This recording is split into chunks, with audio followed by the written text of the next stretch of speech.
di bawah tajuk kecilnya, adakah boleh taklid dalam akidah? Adakah boleh taklid dalam bab akidah? Jadi kita baca sikit di situ supaya ada kesinambungan perbahasan kita. Antara perkara yang dibahaskan dalam masalah ma'rifatullah ialah masalah taklid dalam akidah. Bila mana kita bicara tentang mengenal Allah, dan kita dah bahaskan 4 pembahagian mengenal Allah. Dan salah satu di bawah perbahasan ini, ada satu tajuk, taklid dalam akidah. Ini kerana makrifah bererti mengetahui perkara keimanan secara putus, iaitu secara yakin. Dalam bahasa Arab disebut jazam, yang berasaskan dalil yang muktamad. Bila mana kita nak dianggap seorang yang mengenal Allah, keimanan kita, kepercayaan kita kepada Allah itu secara putus, secara yakin, dan berdalil, ada dalil. Cuma di sana ada satu golongan yang dia pegang dengan putus keimanannya kepada Allah. Tapi bila mana kita tanya dalil, dia tak tahu dalil. Ataupun dia tak boleh nak bagi dalil. Jadi kita baca di situ lagi. Maka taklid, apa makna taklid? Maka orang itu disebut orang yang bertaklid. Apa makna taklid? Iaitu berpegang dengan sesuatu atau dengan perkataan seseorang tanpa dalil dan bukti.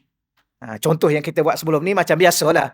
Kalau kita tanya seseorang, beriman tak pada Allah? Beriman. Allah tu wujud? Wujud. Mana dalil? Dalilnya ustaz tu cakap. Jadi ikut ustaz tu. Bukan begitu dalil dia. Dalilnya kita akan belajar. Nanti kita belajarlah. Tapi kalau kita berada pada tahap tersebut, kita masih dikatakan orang yang belum lagi makrifah kepada Allah, betul-betul mengenal Allah, kerana kita ikut kata-kata orang. Sepatutnya kita sendiri kena bagi tahu. Padahal mudah je, saya buat contoh mudah. Allah ada tak? Ada, wujud, wujud. Mana dalil? Dalilnya ialah, apa makna dalil? Petunjuk, bukti. Buktinya adanya alam ni. Itu aja pun jawabnya. Tapi kalau dah tak belajar, nak jawab macam mana? Yang belajar boleh jawablah macam tu. Mudah je, simple je. Ya, mudah, simple sahaja. Tapi kalau tak belajar, mana dalil je? Mana bukti dia? Dalil tu pula ada dalil Quran, ada dalil akal. Habis yang tadi yang dia cakap tadi, dalil apa? Dalil akal. Paling-paling kurang, dah dikira lulus. Dah dikira dia ni menepati orang yang mengenal Allah. Inilah ya, kita untuk orang awam macam tu lah. Untuk ahli ilmu, tu dia kena bahas lain lah. Ahli ilmu kita ni orang awam. Betul ya? Orang awam tu ialah orang yang tidak mencapai tahap alim dalam bidang tersebut. Kerana apa? Di kalangan apa ni, dalam bidang ilmu usuluddin, ilmu tauhid, ada orang alim. Habis kalau kita ni yang tak alim ni, orang awam lah. Maka itulah kadar-kadarnya. Nanti kita belajar secara detail. Baik, kebanyakan para ulama akidah dari kalangan Al-Asy'ariyah, ya ulama-ulama iaitu daripada Al-Asy'ariyah, iaitu yang mengikut rumusan ilmu daripada Imam Abu Hasan Asy'ari. Saya ulang lagi sekali pada tuan-tuan dan puan-puan. Sebelum ni kita dah baca dah. Dalam bidang ilmu agama ni, dia ada tokoh-tokoh ulama yang muktabar. Apa makna yang muktabar? Yang diterima oleh seluruh ulama-ulama lain. Kesahihan ilmunya, pendapatnya.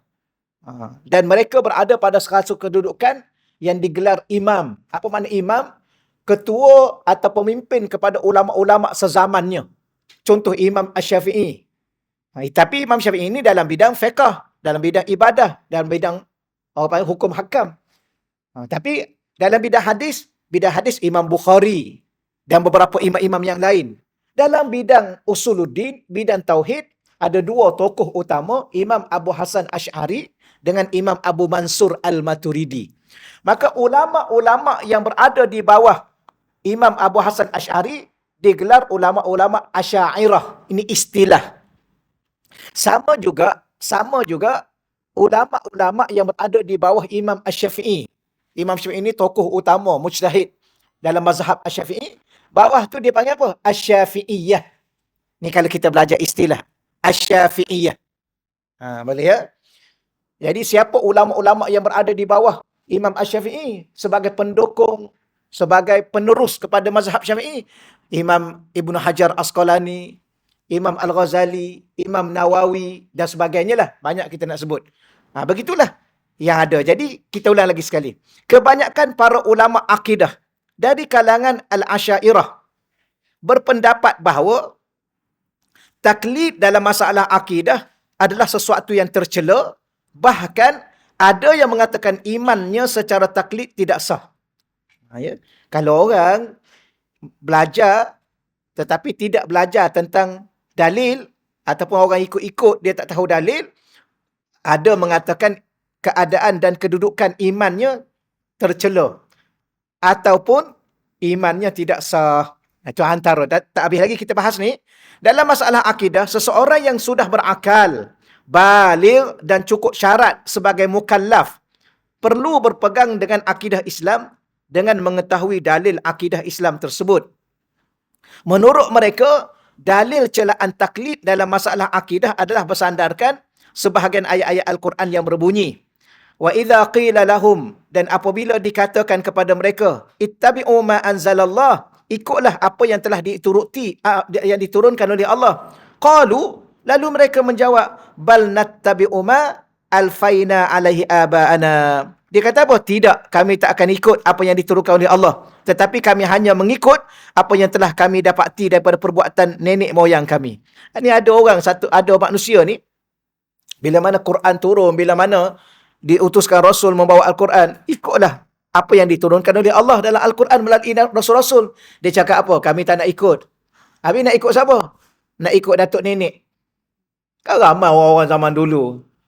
Ni saya tak boleh tinggal ni Ustaz. Kenapa? Ni datuk nenek saya lagi ni duk amal macam ni. Macam mana tu? Jadi kalau kita tanya mana dalil, ni kita nak ikut Quran, ni dalil Quran. Tak. Ya, saya ikut datuk nenek saya. Ni amalan apa? Amalan turun-temurun. Amalan apa tu turun-temurun tu? Jampi apa? Macam-macam lah nak suruh amalan seri muka ke apa? Yang kita tahunya kuih seri muka tu sedap juga makan. Ni amalan seri muka. Akhir sekali apa? Susuk lah, apalah. Macam-macam lah dulu-dulu kan amalan-amalan ni. Salah satunya termasuk kepercayaan. Bukan sekadar amalan nak kecantikan. Kepercayaan tertentu ikut datuk nenek. Maknanya ada cerita dalam Al-Quran menceritakan kepada kita, ada orang ni, dia ikut tu, dia tahu tak dalil. Dia tak tahu. Habis yang dia ikut tu, sebab datuk nenek. Sebab orang ni buat. Saya buat je lah. Orang ni amal. Saya amal je lah. Mana dalil? Dalilnya tak adalah, orang tu dah buat. Saya buat lah. Lagipun dia tu dah kan datuk nenek saya. Biasanya macam tu lah. Okey, apa lagi? Awalau kana aba'uhum la ya'kiluna syai'an wa la yahtadun. Yang dia ikut tu pula, apakah mereka akan mengikuti juga? Walaupun datuk nenek mereka ni tidak mengetahui sesuatu apapun dan tidak mendapat petunjuk.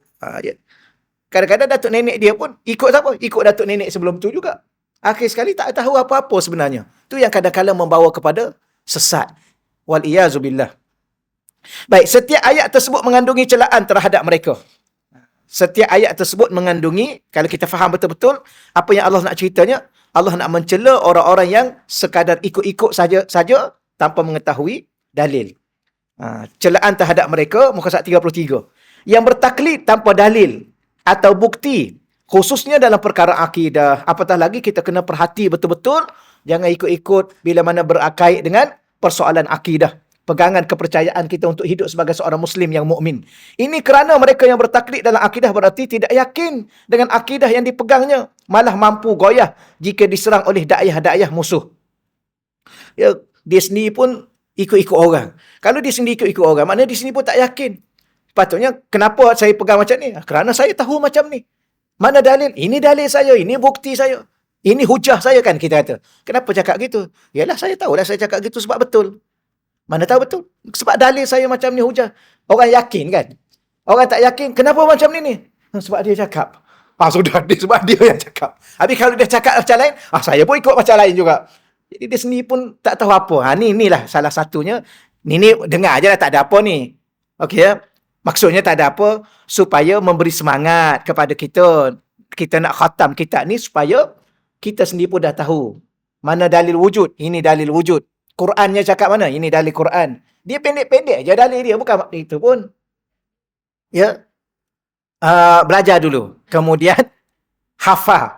Kalau tak ingat, selesailah. Nak buat macam mana tak ingat. Sifat manusia ni kan dia pelupa. Jadi, sampai tahap lupa tu, jangan sampai ada benda yang tak patut lupa, jangan lupa. Yang patut lupa je lah. Kan? Dia sebenarnya tak perlu ingat semua pun. Sebab tu kadang-kadang Allah cipta kita ni pelupa, nikmat tak pelupa ni. Nikmat. Ada benda tak perlu itu. Tapi ada benda nak kena ingat lah. Betul ya? Contohnya mati, kena ingat. Kalau tak ingat, mati juga. Buat-buat lupa pula dah. Contoh. Jadi ada benda kena ingat. Ada benda kena ingat apa? Kena ingat diri itu siapa. Jangan lupa diri.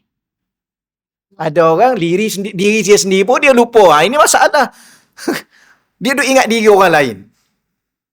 Betul? Duk ingat orang lain, duk ingat. Kenapa termenung ingat kat orang ni. Dia sendiri pun dia lupa kat diri dia. Betul ya? Kena contoh lain lagi.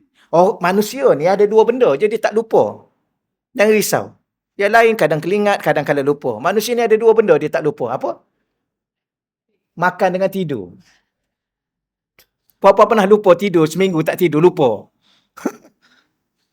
Saya 3 hari Ustaz tak makan. Kenapa? Lupa. Ya ke? Tapi yang lain kadang-kadang lupa. Allah Ta'ala sayang kat kita tau. Dia tak nak kita tak makan. Maka dia tak lupakan kita. Dia tak nak kita tak tidur. Tapi yang lain kadang-kadang lupa, kadang-kadang ingat, itu biasa dah. Cuma yang paling jangan lupa Allah. Itulah. Jangan sampai Allah pun kita lupa, itu bahaya.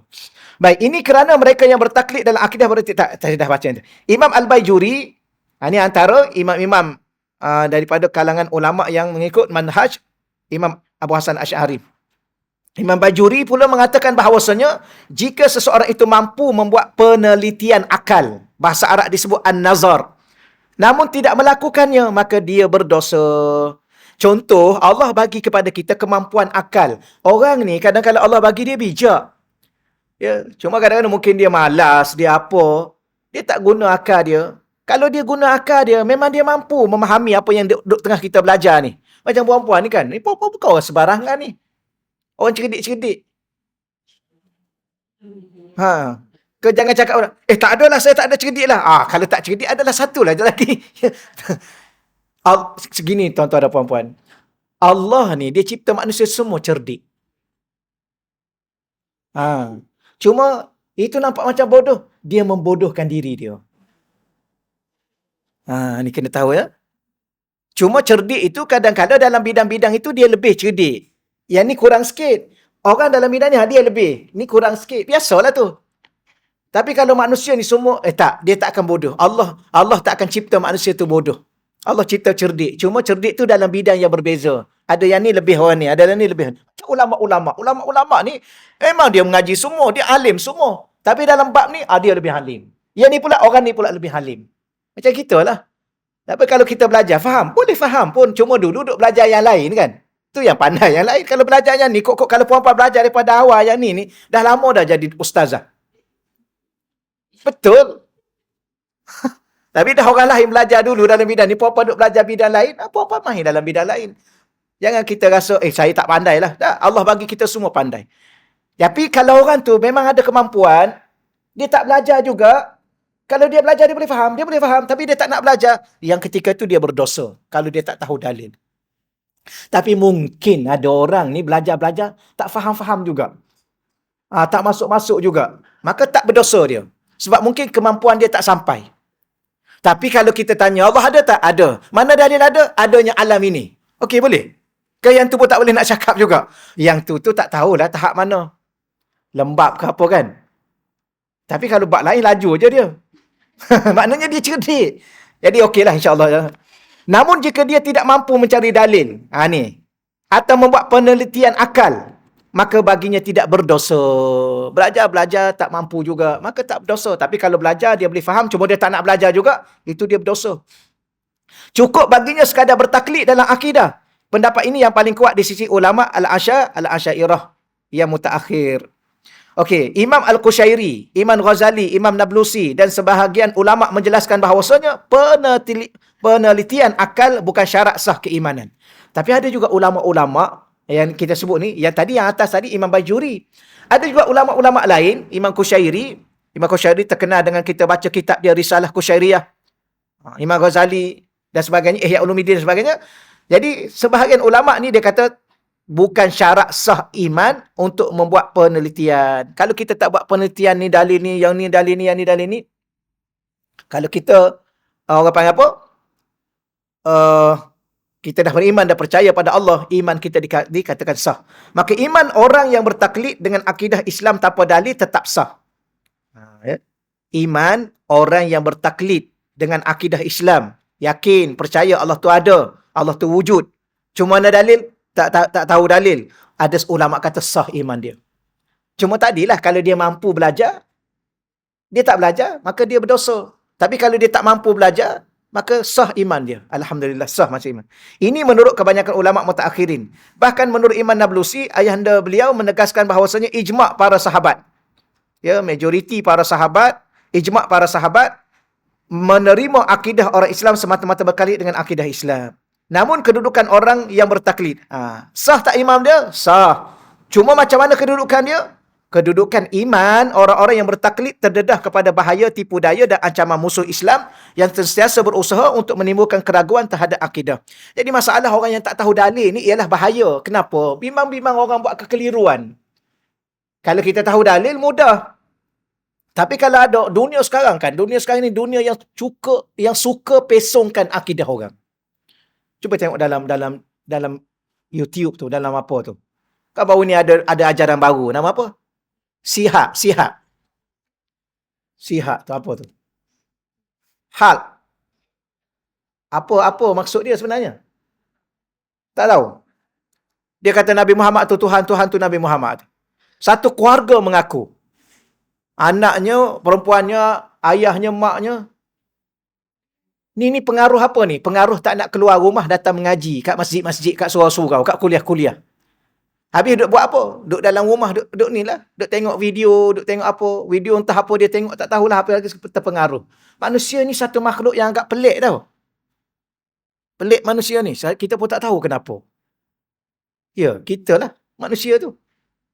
Manusia ni kalau kena apa? Kena torture ke kena apa? Oh, dia boleh berubah akal dia. Kau ya. Kadang-kadang benda tu simple je pun.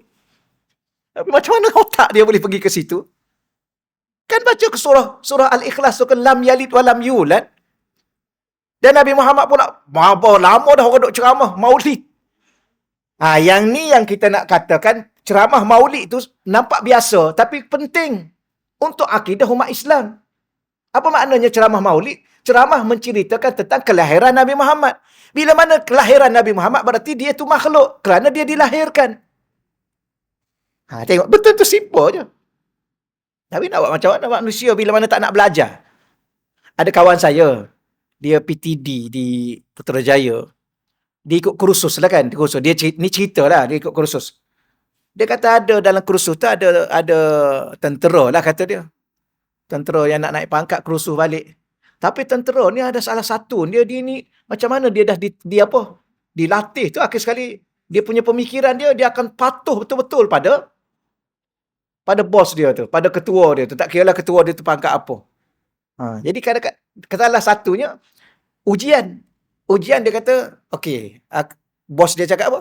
Ni kawan saya cerita, wallahualam lah kan. Kita pun dengar, ya kau macam tu. Dia kata, yalah. Bos dia datang sampai, dia kata, aku tengok tadi ada tiang traffic light tadi. Cantik lah. Aku rasa berkenan lah. Pergi ambil. Ya tuan. Dia pergi cabut tu. Kalau kita tanyalah balik, tuan nak apa tiang traffic light? Agak-agak lah. Kan? Tapi dia tak ada. Dia kata, dia tak ada soal. Pergi ambil tiang traffic light. Ya tuan. Kau tak kena gaya. Ni saya tambah lah kan. Kalau tak kena gaya, pergi cabut pokok kelapa tu. Ya tuan. Tak tahulah dia boleh cabut, tak boleh cabut. Maknanya, sampai satu tahap manusia ni sampai begitu. Dengan manusia. Tapi Allah kata, Allah cakap, sembahyang. Nantilah ya Allah. Saya sibuk. Bangun malam. Mengantuklah ya Allah. Tapi kalau manusia juga cakap kat dia macam tu, mesti dia akan, ya Tuan, baik Tuan. Boleh tak boleh? Boleh Tuan. Cuba panjat tiang api? Boleh Tuan. Dia manusia ni tak tahu dia punya pemikiran. Sebab tu akal ni dia akan apa? Dia akan ikut apa saja yang dimasukkan dalamnya. Sebab tu kalau kata ulama, yang saya pernah sebut pada tuan-tuan, kita ada 5 unsur, tolong jaga pemakanan dia supaya 5 unsur ni jadi sihat. Jasad, unsur pertama kita jasad. Jasad ni kena ada apa? Kena ada makanan. Kalau tak makan 2 hari, 3 hari, jasad boleh jatuh sakit, jasad boleh lemah. Apa makanan jasad? Tengoklah, jangan sembarangan bagi. Kena masak dia elok-elok, kena bersih dia, kena suci, baru dia masuk jadi sihat. Yang kedua, kita ada hati. Hati tu ada makanan dia. Kena bagi makanan hati. Apa makanan hati? Antaranya ialah makanan hati ni zikir. Kalau hati tak diberi makanan zikir, maka dia jatuh sakit. Kalau dia satu makanan tak diberi, dia jatuh sakit. Satu lagi, salah bagi makan. Apa dia bagi makan kat hati dia? Lagu-lagu yang apa? Yang sentimental ke apa? Kau lagu rock. Kau lagu hip hop. Macam-macam lagu ni. Akhir sekali hati dia rosak. Mana bukti? Buktinya jasad dia jadi kejang. Yo. Jadi kejang. Macam mana tu? Ingat dulu. Yang kalau rock, subhanallah, duduk atas pentas, lompat-lompat kaki ke bawah, tangan ke atas, kaki pula atas, kepala bawah. Awak dulu ingat macam rock dulu. Rambut panjang, pakai seluar ketat. Ingat zaman dulu. Sekarang ke zaman apa dah ni? Hip hop. Rap. Macam-macam kan sekarang ni. Itu salah bagi makan. Yang ketiga, akal. Akal apa makanan akal? Ilmu.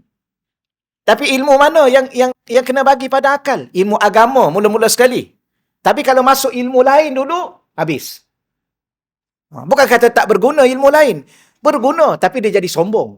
Dia jadi angkuh. Itu. Apa lagi? Yang ketiga, akal. Yang keempat, nafsu. Nafsu ni kena bagi makan. Dia nak makan, kena makan. Dia nak tidur, kena bagi tidur. Dia jangan tak bagi dia makan. Dia memberontak. Kalau tak bagi dia tidur, tak cukup tidur, dia marah-marah juga. Kan? Ada orang ni marah-marah sebab apa? Tak cukup tidur je pun. Suruh dia pergi tidur dulu. Apa lagi makanan nafsu? Kahwin. Ada orang dia tak kahwin, dia cari perempuan, dia bayar apa. Ni rosak hidupan dia. Apa lagi? Roh. Roh ni makanan dia adalah apa? Quran. Sebab tu dia ada kekuatan. Bulan Ramadan, bulan Quran. Roh kuat. Maka dia boleh mampu beribadah kepada Allah di luar daripada kebiasaan kehidupan yang kita lalui seharian kita di bulan-bulan yang lain. Tu kita kena ingat. Kalau salah bagi makan, habis. Salah satunya akal lah. Duk tengok telefon satu hari duk tengok telefon. Apa yang ditengok tu? Entah apa-apa dia tengok. Rosaklah akal dia. Akhir sekali, itulah jadi sesat. Ada satu orang cerita kat saya. Sepupu dia, cikgu. Ya? Jadi Syiah, ikut Syiah. Saya kata dia pergi ke Iran ke apa? Tak ada Ustaz. Habis dia pergi ke mana? Kelang, ada satu tempat Syiah. Gombak ada Syiah. Tapi dah dipantau lah. Tapi nak bagi tahunya, pergi Gombak tak? Pergi Kelang tak? Habis pergi mana? Duduk dalam bilik je. Duduk dalam bilik jadi Syiah. Dah ni. Telefon ni. Tolong nampak tu anak-anak kita kan yang duduk senyap dalam bilik tu. Tolong tengok tu. Apa dia tengok? Yang kadang-kadang duduk dalam bilik jangan tutup pintu. Saya anak-anak tu duduk dalam bilik jangan kunci pintu. Kadang-kadang kita masuk tengok apa? Kita kena tegur lah. Ya, itu pun sekadar kemampuan kita. Tapi dunia sekarang ni kena banyak berdoa pada Allah. Untuk anak-anak. Anak cucu sekali. Banyak berdoa pada Allah. Kalau Allah tak jaga mereka, kita tak mampu di luar daripada kekuatan kita. Dulu mudah. Ya, dulu mak ayah kita zaman dulu kan. Mana ada telefon duduk situ je. Tu pun mak tengok kalau bergayut lama-lama bil mahal kan. Dia tengok bil. Dulu zaman sekarang ada masing-masing. Okeylah, tu sedikitlah kita tambah sikitlah. Adapun dalam masalah furuk ataupun masalah fiqhiyah, furuk ni benar-benar cabang. Masalah-masalah fiqh, maka dibenarkan taklid. Bahkan ditekankan kepentingannya kepada imam mazhab yang 4. Imam Abu Hanifah, Imam Malik, Imam Syafi'i dan Imam Ahmad Ibn Hanbal. Baik, ini dalam bab akidah tidak dibenarkan taklid, kena tahu dalil. Tapi kalau bab fiqh, bab fiqh, kenapa buat macam ni? Sebab Imam Syafi'i kata macam ni. Boleh? Dalam bab fiqh. Okey, boleh ya? Contoh, angkat tangan, Allahu Akbar, paras mana? Paras cuping telinga. Letak kat mana? Bawah dada atas pusat, bawah dada atas pusat, letak sini. Siapa cakap? Imam Syafi'i cakap. Boleh? Okey ya? Jadi siapa-siapa yang bermazhab Syafi'i, maka bawah tangan angkat takbir, paras ni dia pesan tentang bahu macam ni. Yang angkat yang paras bahu macam ni, itu imam lain. Imam mana ustaz? Tak payah tahulah. Boleh tahu sebenarnya. Jadi Imam Syafi'inya yang ni, cuping telinga. Sebab dia setentang dengan bahu macam ni. Ada orang faham setentang bahu macam ni. Ni. Siapa boleh faham macam tu? Itu di luar pada kemampuan kita kerana dia adalah seorang yang mujtahid. Jadi Imam Syafi'i kata macam ni. Angkat, lepas angkat, bawah dada atas pusat. Macam ni. Yang macam ni ni, ni Imam Malik. Yang bawah pusat, Imam Abu Hanifah. Mazhab Hanafi. Bawah pusat. Jadi kalau kita tanya balik, saya ustaz, saya jumpa hadis Nabi. Nabi kata atas dada. Itu saya. Siapa saya tu? Saya. Saya tu siapa? Ulama. Ahli fiqh. Saya pun faham juga. Tak payah. Ulama ni ulama. Jadi saya daripada itu, kita ikut. Tapi kalau kita tanya balik, takkan Imam Syafi'i tak tahu hadis Nabi kata letak atas dada? Imam Syafi'i lagi faham dengan kita. Saya tak nak ikut Imam Syafi'i, saya nak ikut hadis. Ni orang yang kurang betul otak dia. Imam Syafi'i itu ikut siapa? Kalau dia kata saya tak nak ikut Imam Syafi'i, saya nak ikut Nabi. Habis Imam Syafi'i itu ikut siapa? Ikut ayah pen. Imam Syafi'i itu ikut Nabi lah. Dan dia tu siapa? Dia tu pewaris Nabi. Habis kita ni siapa? Kita ni umat Nabi. Sebab kita bukan pewaris. Macam mana nak layak jadi pewaris? Kalau kita jadi ulama, maka kita adalah pewaris Nabi. Tapi kalau kita orang awam macam kita ni, saya puan-puan ni, kita adalah umat Nabi. Maka kena ikut pewaris Nabi, iaitu Imam Asy-Syafi'i. Jadi Malaysia ni, jangan pandai-pandai. Puan-puan jangan duk sibuk-sibuk nak mengaji dengan ustaz-ustaz yang buat-buat pandai. Nak bawa mazhab tu, nak bawa mazhab ni. Kita ada pihak berwajib. Kat Malaysia ni ada pihak berwajib. Kalau kita Selangor, tak cakap Malaysia lah. Kita ni Selangor. Selangor ni ada Jabatan Mufti. Ada MAIS, ada JAIS. Jadi untuk memudahkan masyarakat awam macam kita ni, mazhab Asy-Syafi'i. Tak payahlah duk Allahu Akbar ni. Kenapa tu? Ikut Nabi. Habis Imam Syafi'i ikut siapa? Itulah salah satu ya. Lepas solat, wirid dulu, sunat. Imam Syafi'i lepas solat, wirid, doa, baru bangun 2 rakaat untuk solat sunat. Yang lepas bagi salam, Assalamualaikum warahmatullahi, terus bangun solat sunat kat belakang tu, itu mazhab Hanafi. Ya. Kena tahu tu. Lepas tu dia kata, saya ikut Nabi. Mana ada hadis Nabi lepas solat, bagi salam, Nabi kata, terus bangun. Kalau begitu, semua akan bangun kalau ada hadis Nabi. Kalau Nabi kata, selepas bagi salam, Assalamualaikum warahmatullahi, terus bangun solat 2 rakaat. Maka semua imam-imam tu, Bilal, JK semua sekali, ustaz-ustaz tu, semua kena bangun. Bangun semua sekali, solat sunat 2 rakaat. Tapi ada yang bangun, ada yang tak bangun. Kenapa? Karena dia tidak ada satu hadis yang betul-betul menyuruh terus. Maka ulama, 3 ulama, Imam Syafi'i, Imam Malik, Imam Hanbali, lepas bagi salam, sunat dulu wirid, sunat dulu doa, kemudian baru bangun 2 rakaat, solat sunat ba'diyah. Yang terus bangun ke belakang tu, dia kata dia ikut Nabi. Mana ada ikut Nabi?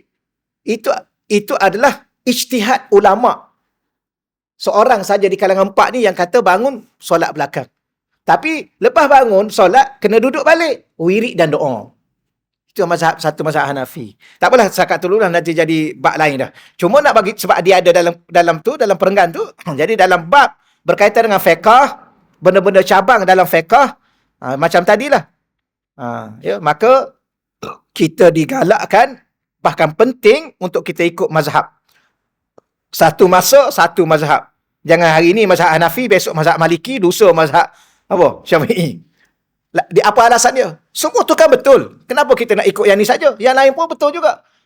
Ni orang tak pandai. Satu masuk, imam masjid ni, ada berapa imam masjid? Imam satu, imam dua, imam tiga. Satu masuk ikut berapa imam? Tiga-tiga. Satu je lah. Sama lah kita. Sebab tu jadi Malaysia ni mazhab Syafi'i. Dia kalau ada ustaz-ustaz mengajar nak bawa mazhab lain, tu dia pergi negeri lain. Kenapa? Dia akan merosakkan keharmonian masyarakat awam. Selangor ni dia ada Jabatan Mufti, dia ada ahli majlis fatwa. Mereka ni bukan orang sembarangan, ada otoriti, ada keilmuan, nak layak jadi ahli majlis fatwa. Kita ni ustaz biasa. Betul ya? Apa-apa jangan, kadang-kadang kena teliti. Satu lagi, jangan duk ikut ustaz dalam YouTube tu. Kalau dia tu mengajar yang dah macam ni. Tapi tengok kalau kita dah kenal, lain. Ustaz YouTube tu ya kalau kita dah kenal. Siapa kita dah kenal? Ustaz Azhar Idrus. Itu dah kenal. Ni tiba-tiba keluar ustaz mana? Ustaz John contohnya. Contoh. Ustaz John bila ni? Tak pernah dengar ni Ustaz John ni. Mengajar pula macam-macam dia mengajar. Tu contohlah. Lama dah kita kat bab ni. Okey, seterusnya. Bagi orang-orang yang awam yang tidak mampu berijtihad. Kita ni orang awam. Kita tak mampu berijtihad kerana tidak menguasai ilmu-ilmu alat untuk berijtihad. Dalam bidang agama ni dia ada ilmu alat. Apa makna ilmu alat? Ilmu yang dengannya boleh memahami ilmu lain. Contoh nak baca Quran. Macam mana nak baca Quran? Kena ada satu ilmu. Ilmu apa? Ilmu tajwid. Kalau tak belajar ilmu tajwid, tak payah cakap lah betul baca Quran. Saya tak pernah belajar ilmu tajwid, Ustaz. Tapi saya baca Quran betul macam Qori. Bukan. Mana ada. Tak apa kita tanya. Huruf nun jumpa dengan mim, apa hukum? Tak tahu. Macam mana nak baca? Baca je lah. Macam orang ini, tak boleh ni. Dia dakwa, dia betul baca. Orang ni salah. Jadi boleh tak baca Quran tanpa ilmu tajwid? Tak boleh. Sama juga. Di sana ada ilmu alat dalam memahami ilmu hukum-hukum. Ilmu alat pertama bahasa Arab. Ilmu bahasa Arab. Mahir tak bahasa Arab? Tak tahu. Tak mahir ke tak tahu? Ada orang tahu Ustaz cuma tak mahir. Tak boleh. Tapi ada orang ni, saya tak tahu Ustaz bahasa Arab. Langsung tak tahu. Fi'il apa fi'il? Bahasa Arab ni fi'il apa? Perbuatan. Fi'il ada berapa? Ada berapa bahagian dalam Quran? Ada 3. Ada 3. Fi'il madhi, fi'il mudhari', fi'il amar. Fi'il amar tu fi'il apa? Fi'il perintah. Macam mana nak tahu fi'il perintah dalam Quran?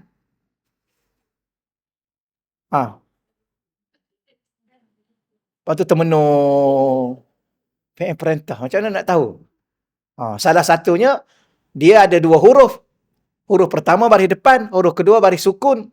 Contohnya kul, katakanlah. Kum, bangunlah.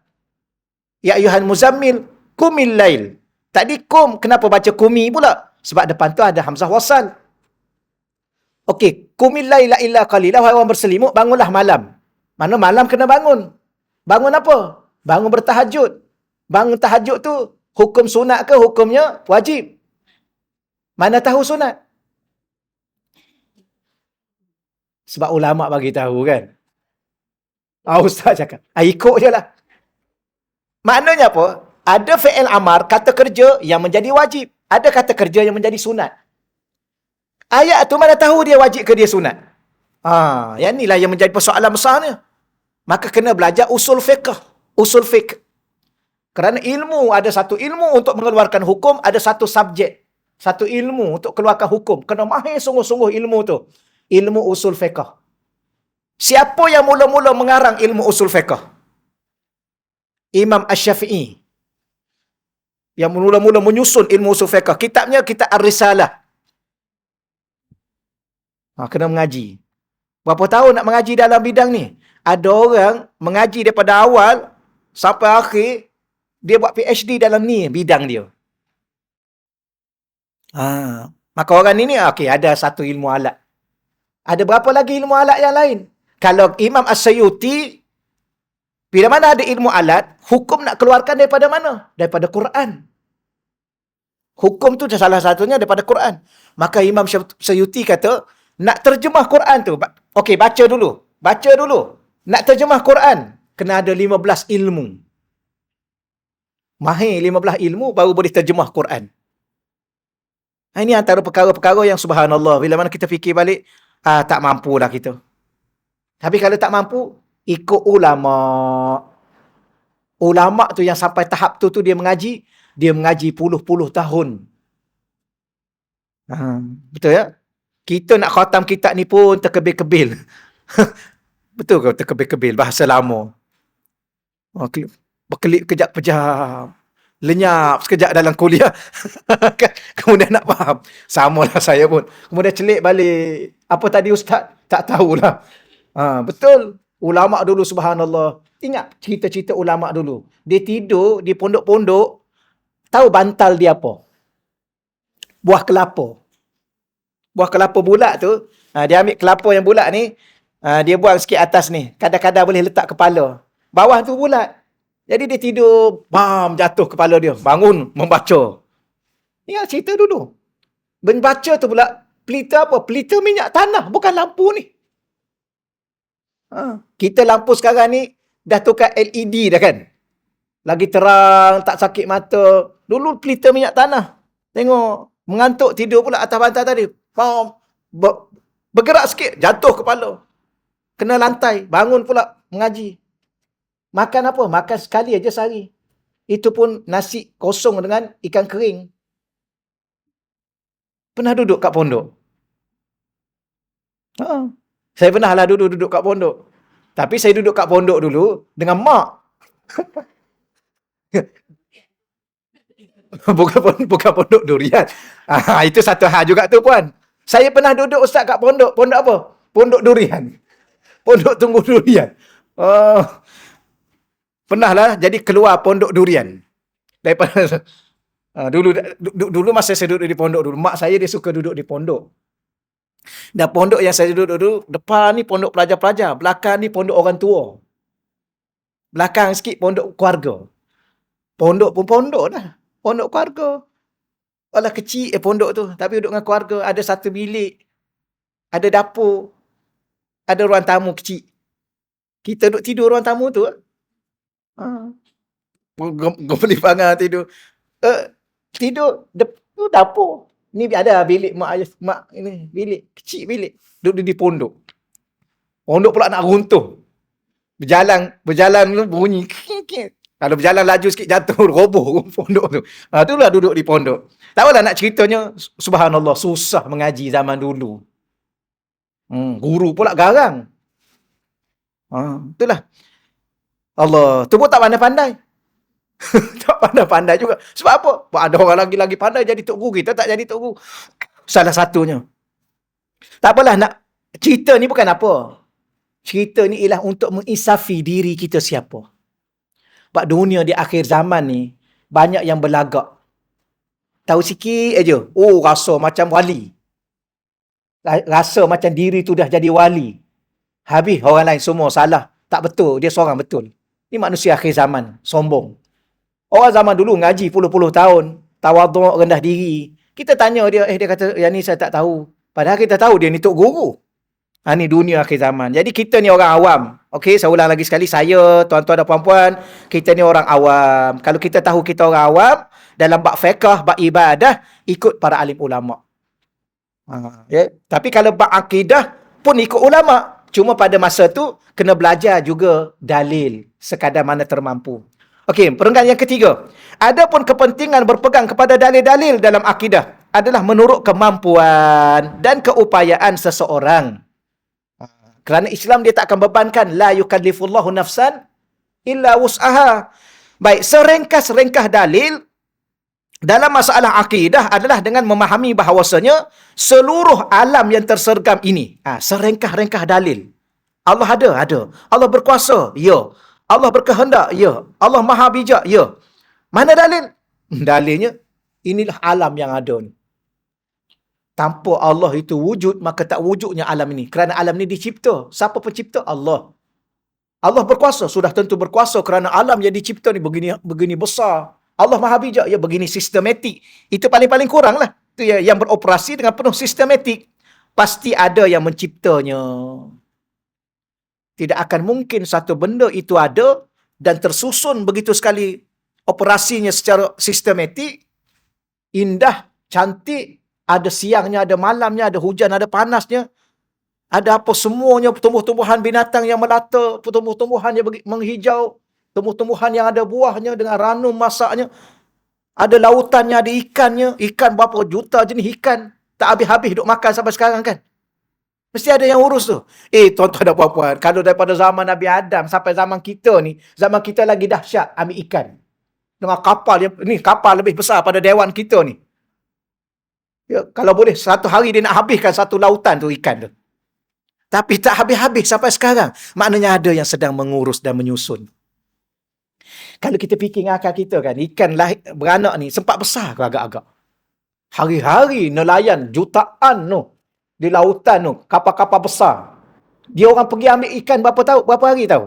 Ada yang pergi seminggu, ada yang pergi sebulan ambil ikan kat tengah-tengah tu, bawa balik. Tak habis ke ikan tu? Tak. Kenapa?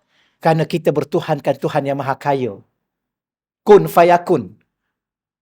Allah kata kun, semua penuh lautan tu dengan khazanahnya. Yang pelik lagi dalam laut tu, yang pelik apa yang paling pelik dalam laut? Apa? Ada gunung berapi. Ada lorong-lorong yang masuk ke dalam tu, keluar-keluar sungai. Siapa tu? Mesti ada yang mencipta, mesti ada yang mengurus, mesti ada yang mentadbir. Okey, bagi tahu siapa yang mengurus, yang mentadbir. Ke dia jadi macam tu aja. Otak yang waras, akal yang waras, otak lain, akal lain, minta maaf. Ya, kita ada otak, kita ada akal. Betul ya? Kita manusia ada akal, ada otak. Lembu, dia tak ada akal, tapi dia ada otak. Tahu ya? Lembu ada otak tak? Dia pakai tak otak dia? Pakai. Dia pakai otak dia. Sebab tu dia tengok besi, dia tak makan. Ada dia makan besi-besi masjid. Dia makan rumput aja, dia pakai otak. Tapi ada orang yang ada akal ni kadang-kadang tak pakai otak, besi masjid pun dia curi.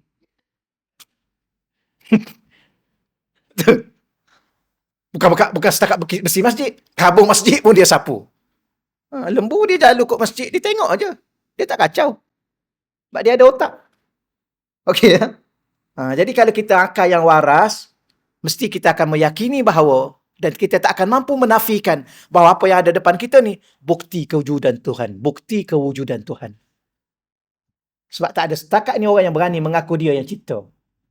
Sedegil-degil Abu Jahal tu pun, dia tak kata dia yang cipta langit bumi. Maka bila mana ditanya, wala in sa'altahum, kalau kamu tanya mereka, wahai Nabi Muhammad, man khalaqas samawati wal ard, siapa cipta langit, siapa cipta bumi? Yang Abu Jahal zaman dulu tu, la yakunallallah. Mereka akan cakap Allah. Kenapa tak cakap berhala tu, kenapa? Dia pun tahu bahawa yang mencipta sebenarnya Allah. Okeylah.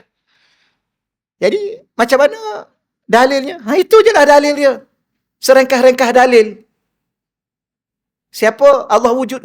Allah berkuasa. Mana bukti? Ni alam ni. Itu je lah. Maka dah lepas dah kita. Dah lepas fardu ain kita. Baik. Maka Tuhan yang mencipta alam ini adalah Allah. Tidak ada Tuhan selain Allah. Dan yang lain tu bukan Tuhan. Tuhan hanyalah Allah.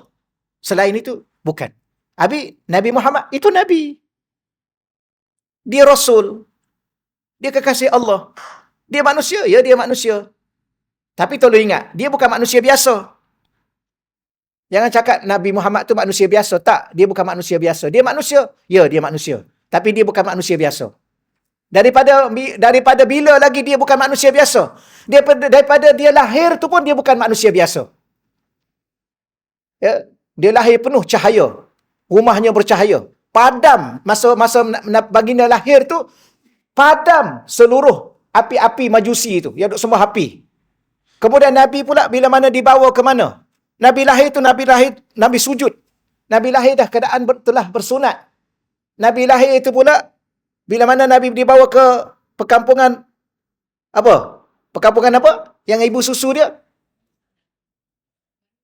Bani Sa'ad. Nama ibu susu dia siapa?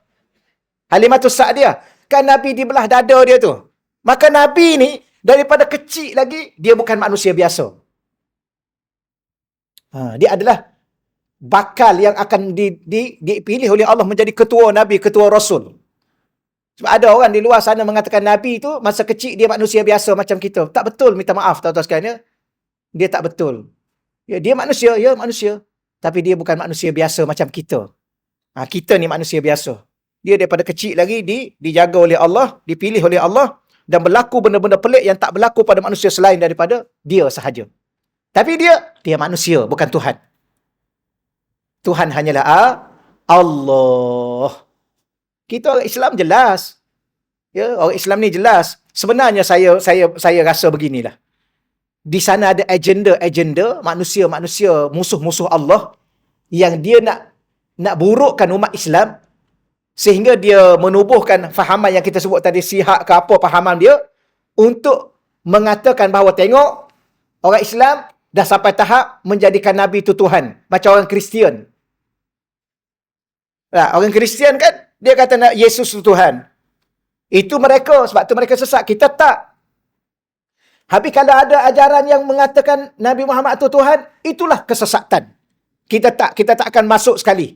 Kita tak akan terpedaya, kita tak akan terjerumus dan kita akan terikut. Tak. Kita tetap mengatakan Nabi Muhammad itu adalah, dia seorang Nabi, dia seorang Rasul, dia adalah manusia, dia bukan Tuhan, tapi dia kekasih Allah.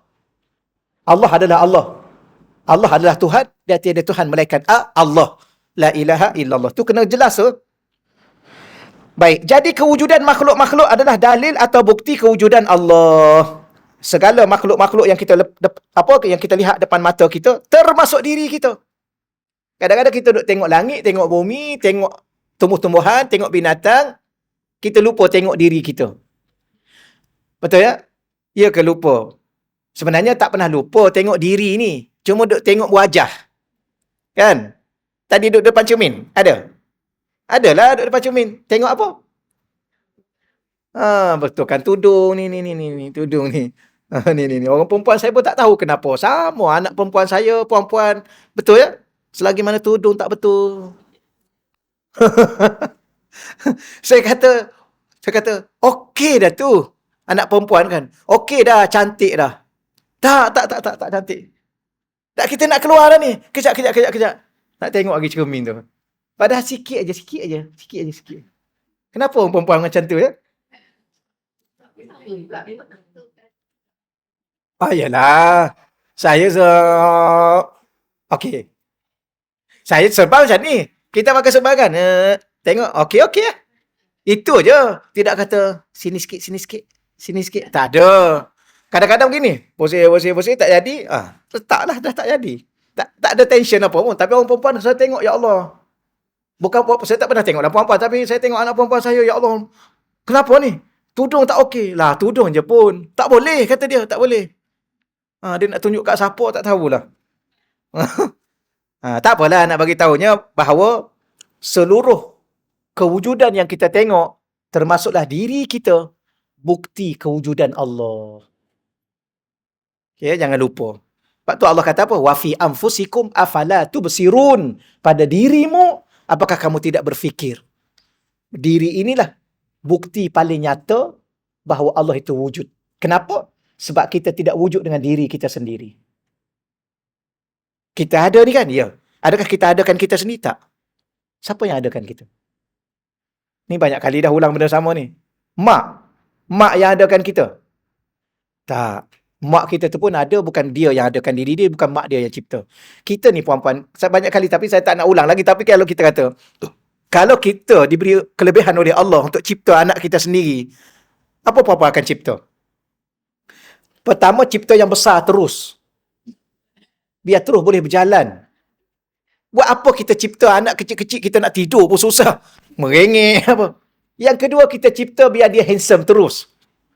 Yang perempuan biar cantik terus. Betul ya? Yalah, semuanya cantik. Biar dia terus jadi cantik, tak payah beli bedak. Tak payah beli kuku putih. Cipta semua jadi putih. Apa lagi? Cipta biar cerdik terus, tak payah hantar sekolah, rugi duit banyak.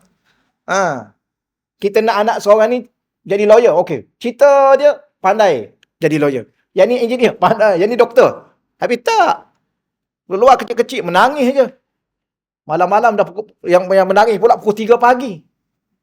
Mana benda tu di luar daripada kemampuan kita. Siapa yang? Allah yang cipta. Kalau puan-puan cipta anak puan-puan, tak payah cipta dalam perut, cipta kat tepi je, mudah. Payah nak bawa sana, bawa sini. Maknanya apa? Semua tu menafikan bahawa yang cipta anak ni adalah Allah. Habis kita ni, Allah yang cipta. Okeylah. Baik. Mana lagi? Hal ini disuluhi melalui kefahaman seorang Arab Badui yang berkata, orang Arab Badui kata apa? Kesan tapak kaki di padang pasir menunjukkan ada orang yang telah melalui jalan tersebut. Baik, kenapa bawa contoh Arab Badui? Arab Badui ni Arab kampung. Golongan kaum nomad. Tak mengaji. Situ sekejap, habis benda-benda kat situ, ternak kambing dan sebagainya, pada rumput dah habis, pergi pindah kat lain. Itulah kerja dia. Cerdik tak dia? Wallahualam lah orang kampung. Nak kata cerdik mungkin cerdik juga, tapi taklah cerdik sangat. Tapi dia ni boleh berfikir. Dia tengok ada kesan tapak kaki di padang pasir, maka dia kata, ni ada orang lalu ni. Maknanya apa? Tak akan mungkin tapak kaki, kesan-kesan itu ada dengan sendiri. Mesti ada orang berjalan di situ. Gitulah kiasannya. Kalau ada alam yang begini besar, yang begini sistematik, tersusun, cantik, indah dan segala-galanya ni, tak mungkin dia terjadi dengan sendiri. Mesti ada penciptanya. Cuba tanya pencipta tu siapa?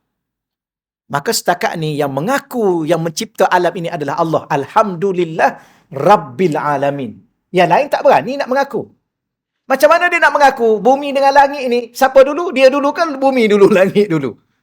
Dia datang, bumi dah ada, kemudian dia mengaku dia cipta bumi. Ni memang kaki kelentung lah ni. Macam ayah Pin tu lah. Tuhan kerajaan langit. Tapi duduk kat besut. Apa? Tuhan kerajaan langit. Kurang-kurangnya duduklah langit pertama. Kurang-kurangnya kalau tak boleh nak panjat sampai ke 7 pun. Tiba-tiba duduk kat besut. Punya kelentung. Tapi, tengok, ada orang yang tak guna akal. Dia ikut.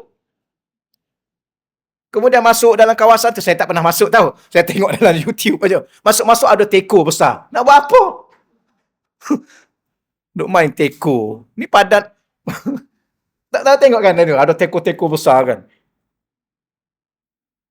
Kerajaan langit ada teko. Biarlah ada bintang-bintang. ni orang panggil apa? Kaki kelentong lah ni. Allahu Rabbi. Tak tahulah dia akhir umur dia. Moga-moga Allah ampunkan dia lah. Ya mungkin akhir umur dia bertaubat kan. Kita tak tahu di saat-saat dia nak hembuskan nafas terakhir dia. Sebab manusia ni boleh bertaubat selagi mana nyawa tak dikerongkong ni. Kalau ada di lutut, roh kan ditarik daripada kaki. Sampai ke parah lutut. Sampai ke parah pinggang. Sampai ke parah dada. Sebelum sampai ke sini, okay, dia taubat. Moga-moga gitulah. Tapi maknanya dia pernah menipu, menjadi orang yang kaki kelentung. Tapi yang ikut, ya Allah. Puan-puan tahu yang ikut tu siapa? Salah seorang ustaz saya dengan ustazah saya. Yang di Ma'had Muhammadi dulu. Keluar paper kena tangkap kan. Kita pun tengok, kita pun baca. Dulu lah baca paper dulu. Mana ada YouTube. Mana WhatsApp. Baca. Ustaz Iya. Nama penuhnya sekian-sekian. Dia bertanya kawan-kawan. Ini ustaz kita ni.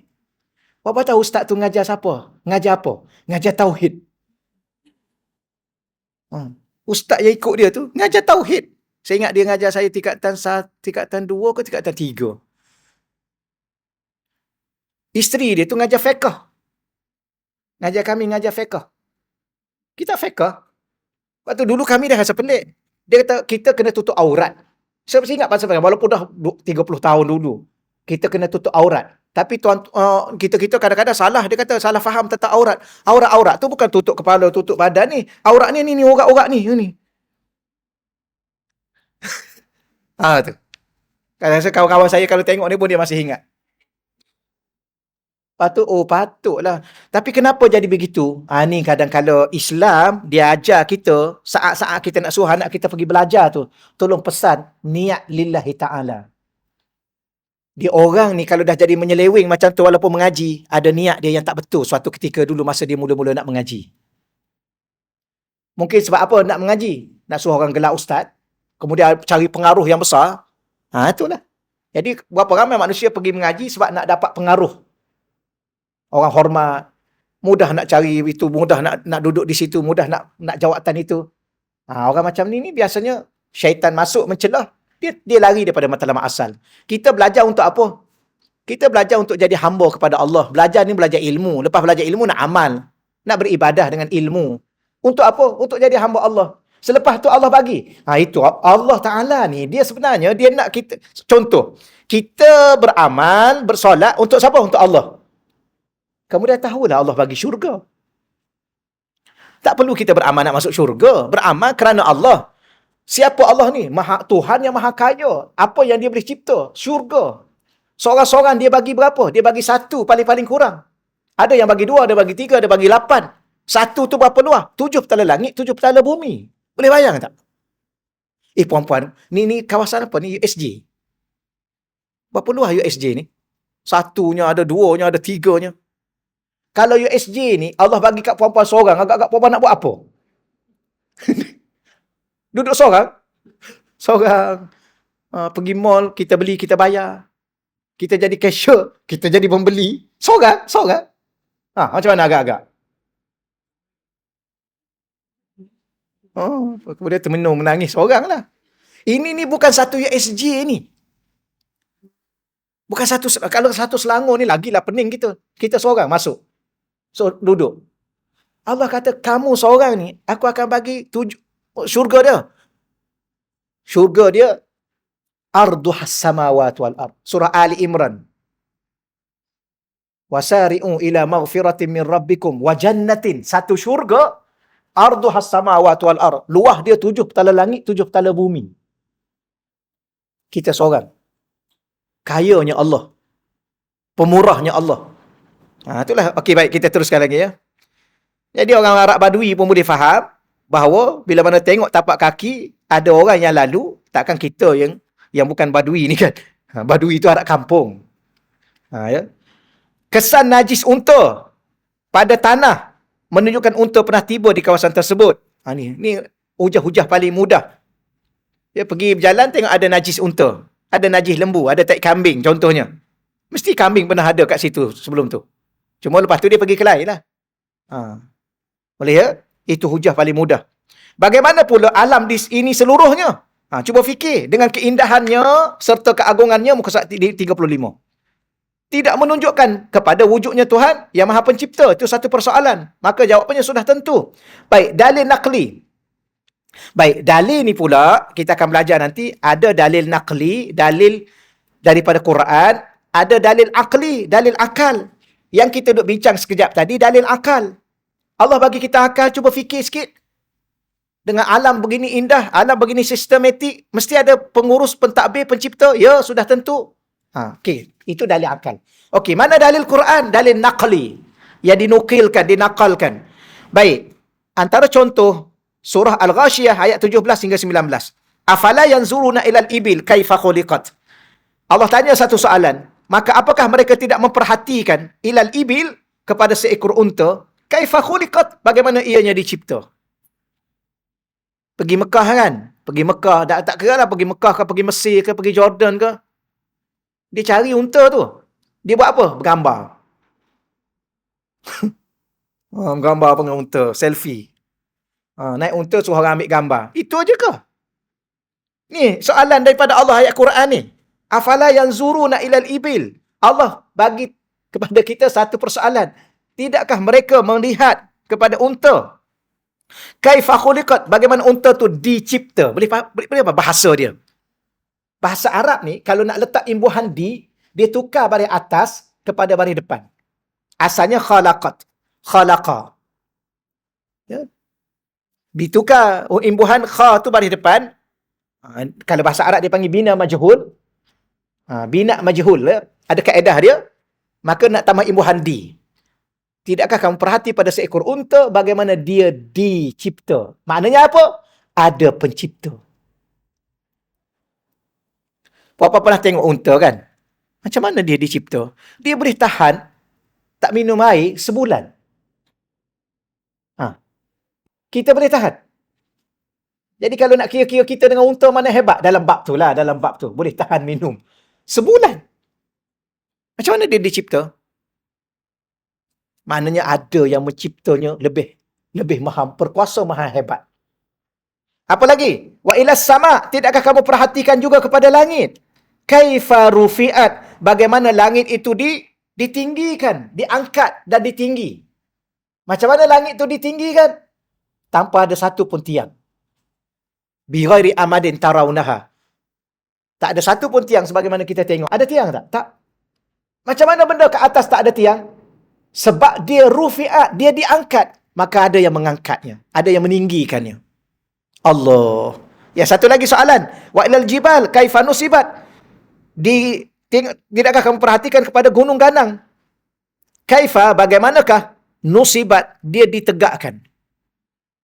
Puan-puan, gunung ganang ni, subhanallah, dia satu benda yang besar. Saya selalu tanya, Bukit Uhud, berapa kilometer? Lah, kan baru balik umrah. Tak ingat? Tak ingat? Berapa kilo? 11 kilo ke? Panjang dia tu. Kalau kita naik kereta besar tu, panjang tu. Macam mana dipasak?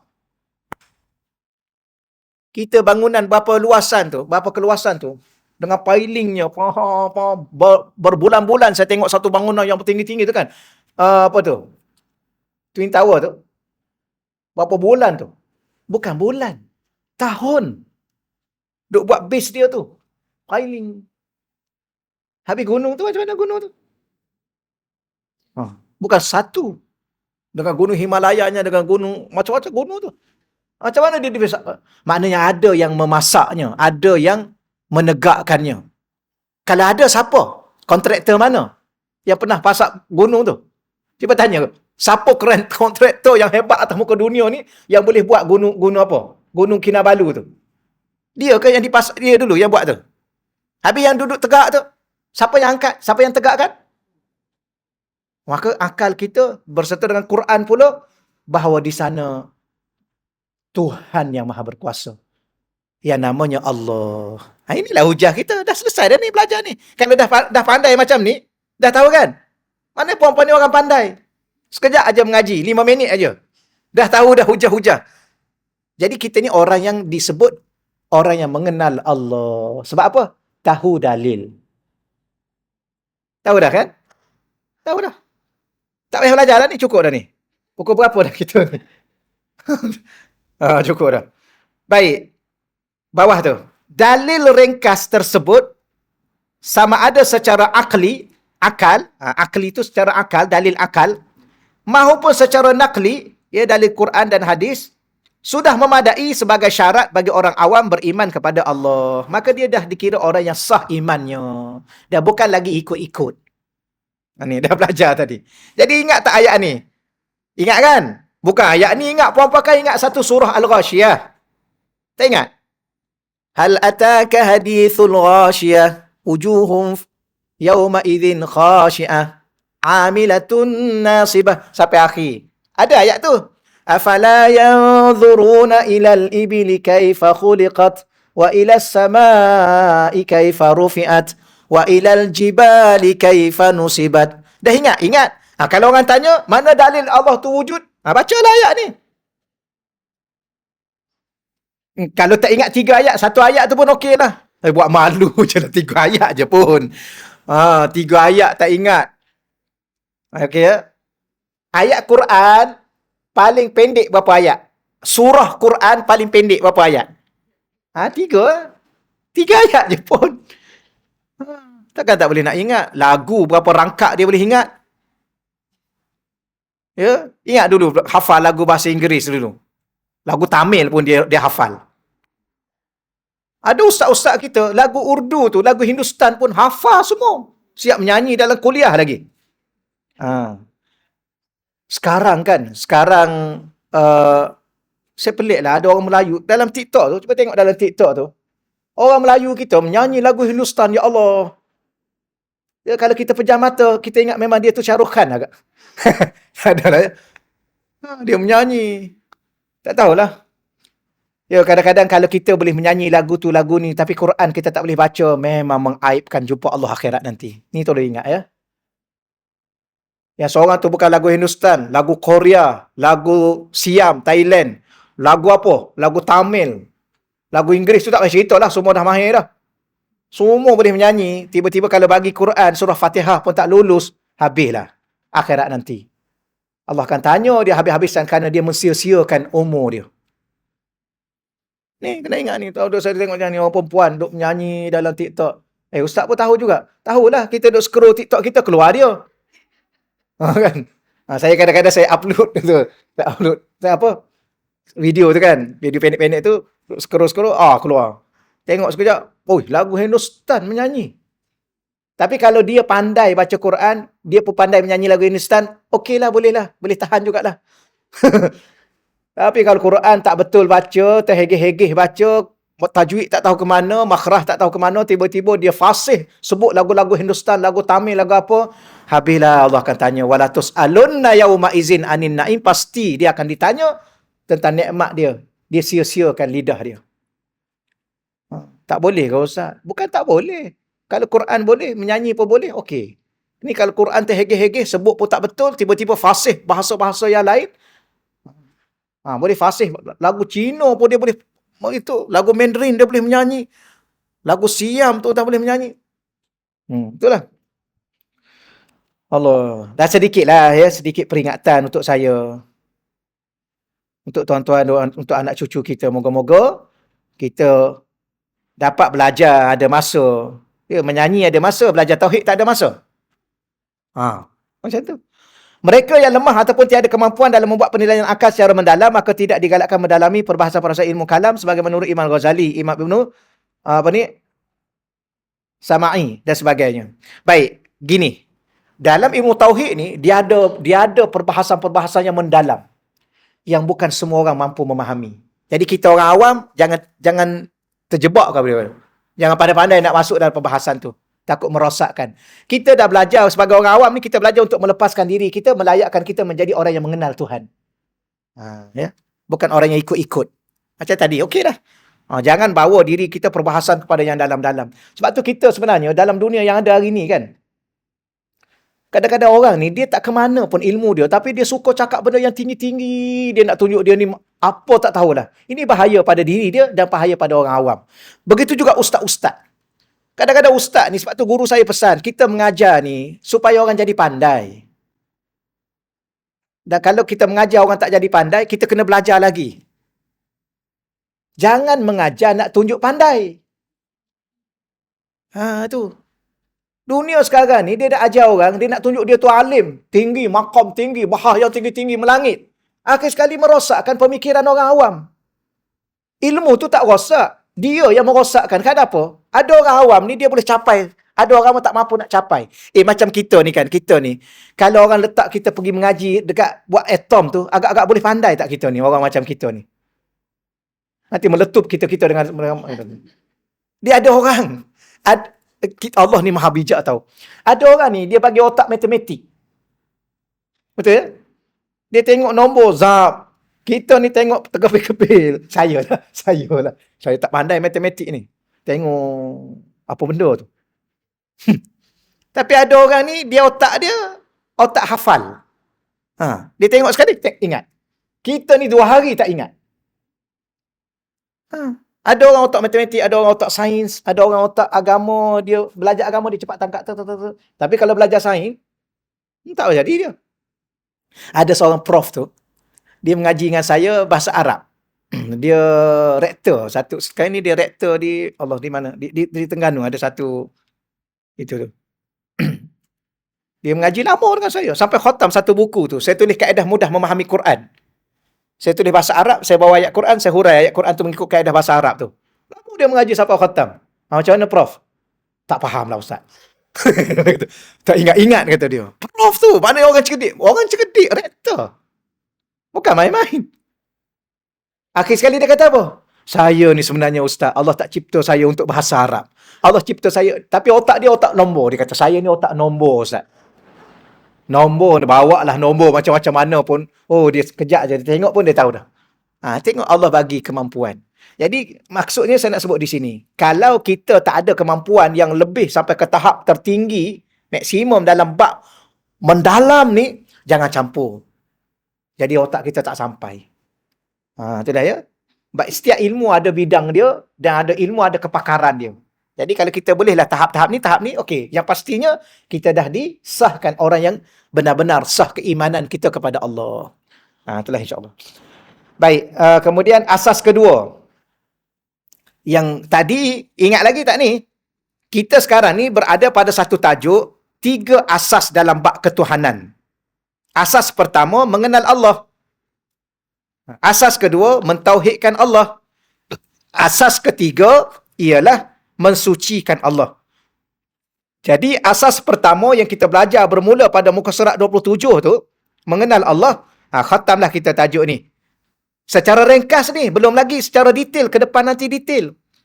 Sekarang kita masuk muka surat 35, asas kedua, setelah kita mengenal Allah, macam mana kita nak tahu kita kenal Allah? Kita dah bincang tadi. Iaitu kita pegang secara jazam, i'tikad kita secara putus, dan apa yang kita pegang itu, muwafiqun lil haq, iaitu benar dengan realiti keadaan yang sebenar, kemudian ada dalil. Ada 3 syarat. Saya ulang balik. Kita ni nak dianggap orang yang sudah mengenal Allah, ada 3 syarat. Syarat pertama, i'tiqadun jazim. I'tikad kita putus. I'tikad kita i'tikad yang yakin, yang tak berganjak, yang tak berubah-ubah, tetap. Kita percaya Allah tu ada. Ataupun kita percaya Tuhan tu ada.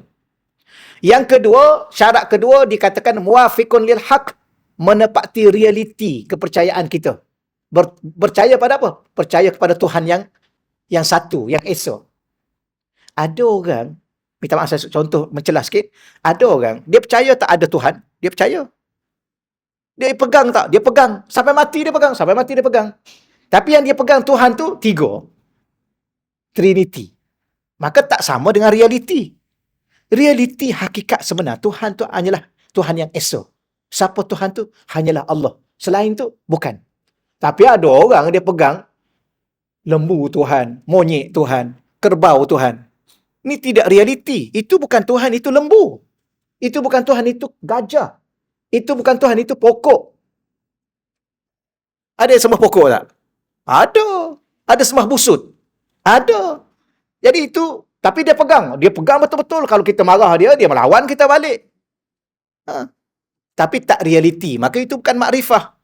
Macam mana mengenal sesuatu yang tidak benar? Tidak katakan mengenal. Jadi kita ni syarat pertama, kita pegang sampai mati. Tak berganjak akidah kita. Yang kedua, pegangan itu benar dengan realiti.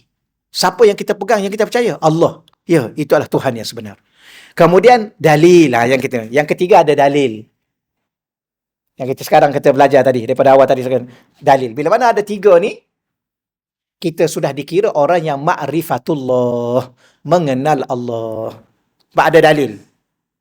Tapi mengenal Allah ni kan ada 4 tahap yang kita belajar sebelum ni. Kita mengenal Allah pada tahap yang paling bawah tu.